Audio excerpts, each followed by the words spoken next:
Okay, so in the beginning of the slide, I promised you a strategic and a tactical example.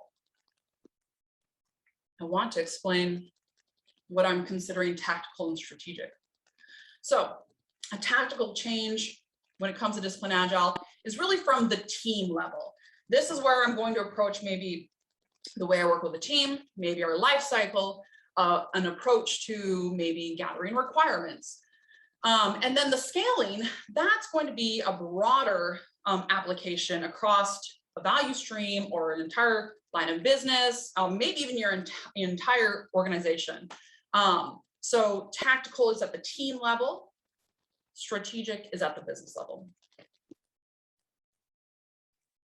Okay, so Discipline Agile, strategic approach. Again, here's what I do in my business and how I approach trying to solve for a problem when it is larger than a team level. I start with my value stream. Now, a value stream is a set of actions that take place to add value to a customer from initial request through the realization of value by the customer. And the customer can be either external or internal. As you can see from the value stream, the value stream begins with the initial concept, moves through various stages for one or more deployment teams, and on through the final delivery into business operations. With a value stream activity, what I'm looking for is to solve for X. A lot of times your clients will tell you what they think the issue is or what the gap is. But what we want to do is we want some empirical data around that. We want to also find out where are the bottlenecks in our process. Also, can we identify an MBI, a minimum business increment that we can improve upon, or an MVC, a minimal viable change that we can improve upon? So first things first, I would take the issue at hand for an issue that is outside of a team, and I would do the value stream for it. Again, looking for all the steps that are taken from a customer initial request to receiving value. And of course, first things first, we want to know what it is we're working with, and we want to be able to measure it. If we're going to deploy change, we want our baseline, and then we want to be able to report on it later. So I go to my process goals and I drill down onto one of my decision points to determine what my measurement outcomes should be. So for example, you would come to measure outcomes, and you would look, say, I want to improve predictability. I would drill down here and I would choose one of these items that are set here for me. Maybe I want to increase team health, and then I would have this set of options to look at. And now when we go into the browser, which I'm going to show shortly, each one of these items, knowledge sharing, number of experiments performed, will actually have even more information behind them. I'm going to show you in just a little bit. But right now I want to circle back to our value stream. So usually when we're working inside of an enterprise, there are siloed departments, different lines of business like sales, finance, legal, IT, and business operations. And then we hire people specifically for these siloed lines of business.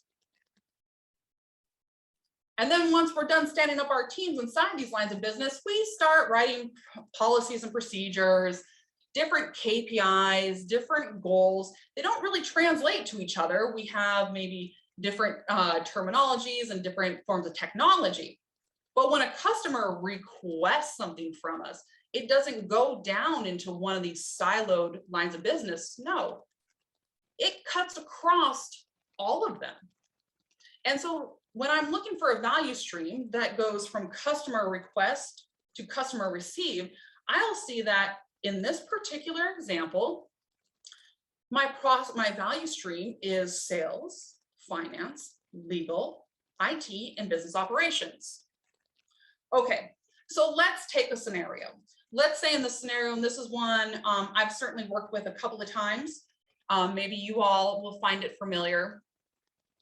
But let's go ahead and say in this example, there is an initiative to decrease the time a project is received and then deployed through the PMO. The common comments being projects take too long when they go to the PMO. Okay, so let's say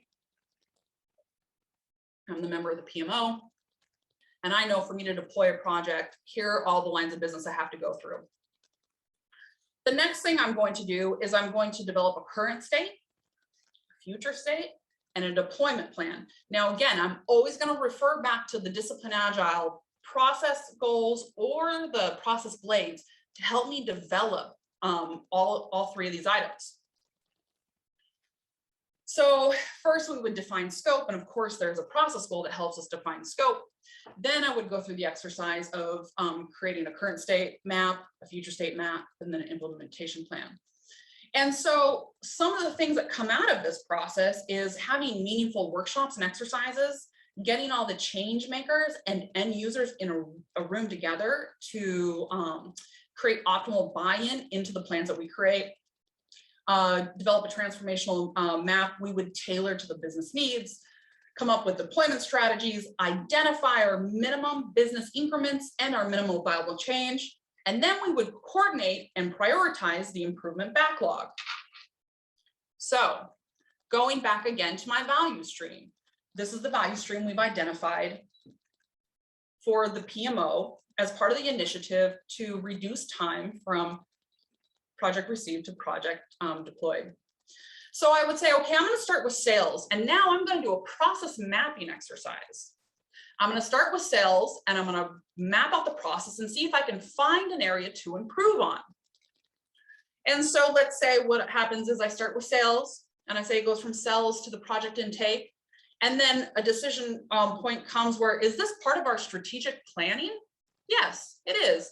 Up it goes, assigned to a PM, and then off to a project team. Or, no, it is not. And it goes down, it remains in the queue for additional bandwidth, and project maybe stays pending. So if I'm me and I do this, I think, well, you know what? Maybe I can improve on what we take in, because it's not good to have a project sit for long periods of time. There's probably an assumption that this project is being worked when really someone has deemed it not part of the strategic plan and has moved it into a parking lot.